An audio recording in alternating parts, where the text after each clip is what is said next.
Well, good afternoon, everyone. It's good to be here and to have a chance to share with you and in some reflections together. Jesus said, "I've come that they might have life and have it to the full." We've all become more acutely aware, it seems to me, over the past few months of the need to look after our own mental health and well-being and that of those around us. There have been, as we all know, high-profile campaigns about raising awareness.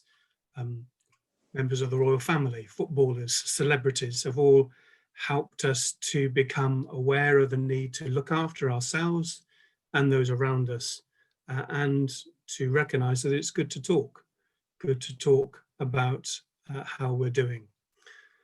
At the same time, there's also been growing interest in the relationship between religion and mental health.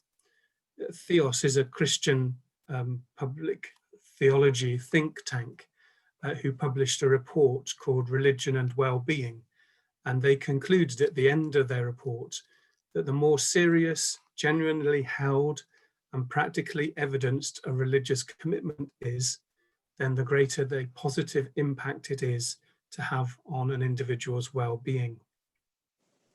So the relationship between practical, hands-on experience and commitment to faith and the impact that it has on an individual's well-being and mental health. Of course, I don't speak as a member of a medical profession or anything like that. I speak from, and we all speak, I speak from my own experience of being a minister in a local church.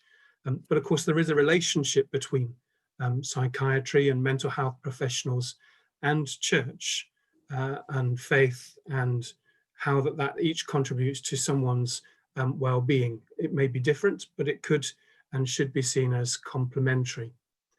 The main gift I think that the church has to offer is that it can create a space that's filled with grace where people can meet, where there is the possibility of listening, understanding, friendship, belonging, tenderness.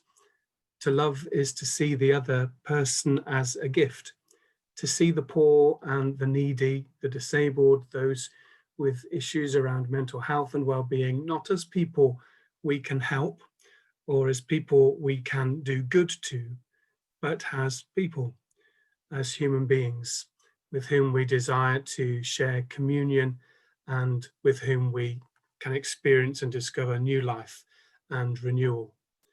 The church's task is to walk with people who have mental health illnesses and mental well-being issues that's not focused on curing, but on healing. Curing is related to the eradication of a condition, but to be healed is to live well, even with that condition. At Guildford URC, we have a number of groups and activities, like other countless Christian communities around the country, that provide community, friendship, and support, that seek to work against and combat loneliness and offer support for mental well-being. For some groups, that purpose is intentional, but for others, it's a helpful byproduct. We host a sunflower cafe for people who are living with Alzheimer's and dementia, and for their carers. And one of their activities is singing for the mind.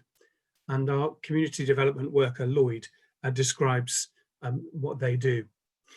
He writes, "Amazing grace, how sweet the sound that saved a wretch like me.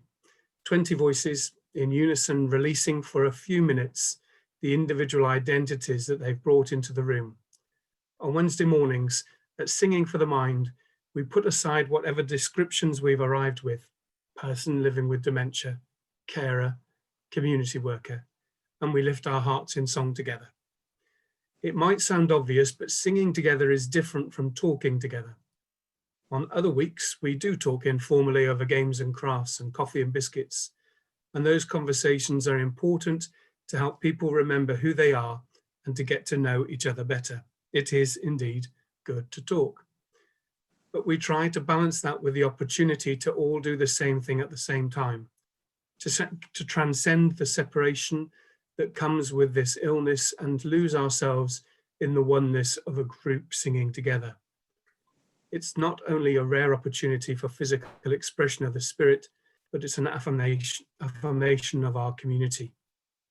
Half of the people in the room might well struggle to remember what they did yesterday.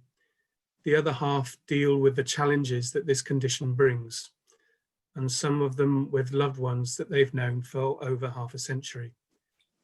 Together, we not only create a bigger sound, but we also create a space in which the strongest can carry those who are feeling physically or mentally weaker.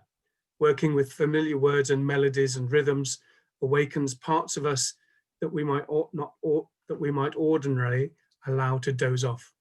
This isn't any hard work to be done. The music is simple and the sounds we make are not always sophisticated. But when we join in song, we join in spirit, whether that's singing a rousing gospel choir's version of Amazing Grace, or just joining in the clap clap in Glad All Over by the Dave Clark 5. Let me reflect on two things that I think are happening here. The first thing is the importance of meeting, listening, striving to understand, being patient, taking time, embodying love. These are the small gestures of the kingdom of God that brings about healing. Meeting one another is difficult in a world that has taken on board such acute forms of individualism, which hit those who experience loneliness perhaps the hardest. We all are learning to communicate more and in different ways. Look at us all on Zoom this afternoon. But our relationships, despite that communication, are more fragile.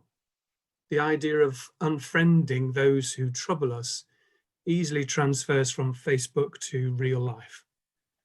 Meeting one another is never easy, and it's more difficult when others see the world in different ways to how we do. Meeting one another is a work of the Spirit, connecting us with receiving the Spirit that leads us into love, a love that transcends and respects our diversities. It is in and through that Spirit that we are enabled to meet one another as we are, not as I hope you would have been. It creates a space where we can meet together, a space that can be filled and saturated with grace-filled love, a space where neither is superior, a space where we meet together in humility and without judgment, a space in which we are just people, recognizing that the other and we ourselves are precious and important, human beings who have a desire to be present towards each other. The second thing I think we see happening in our Sunflower Cafe, as an example, is the importance of names. The church's task, our task as people of faith, is to give people back their name. We read in the Hebrew scriptures that we share of how in the beginning Adam gave animals their names. Tigers become tigers, sheep become sheep because Adam gives them those names. So naming is creative. It brings things into existence and into life. In the Gospels, Jesus gives his followers a new name. He says, I don't call you servants, but I call you friends, new relationships. And in this way, the disciples were called to radically embody a new way of being and seeing the world in friendship and in relationship with each other. Mental illness diagnoses are sticky labels that don't just name your condition, but name what you are. When I catch the flu, I'm not called the flu, but someone diagnosed with a mental health illness will take on that label: a schizophrenic, a depressive, a bipolar. Mental illnesses can be I am labels, so that everything you do and think, or actions and behaviors, are seen through that new identity. And stigma occurs when we name things wrongly, destroying and caricaturing people, leaving them lonely and isolated. This is why The small act of giving someone back their name is a creative and powerful act. To name things properly is to act humanly and to bring those who are becoming non-persons because of their condition back into the community of humanness. The church, people of faith, we're called to meet people experiencing mental illness and to model Jesus's renaming of those disciples. You're no longer called dementia or bipolar or depressive. You're Wayne, you're John, you're Yu Peng. When the world backs away and refuses to name people properly, then the church must join Jesus's words saying, I call you friends. When people are excluded by fear of difference, pushed into the darkness of loneliness and isolation, their identities hidden, then the church is called to whisper their names. It is in these seemingly small things that we see the face of the divine revealed in our world. Jesus said, I've come that they might have life and have it to the full.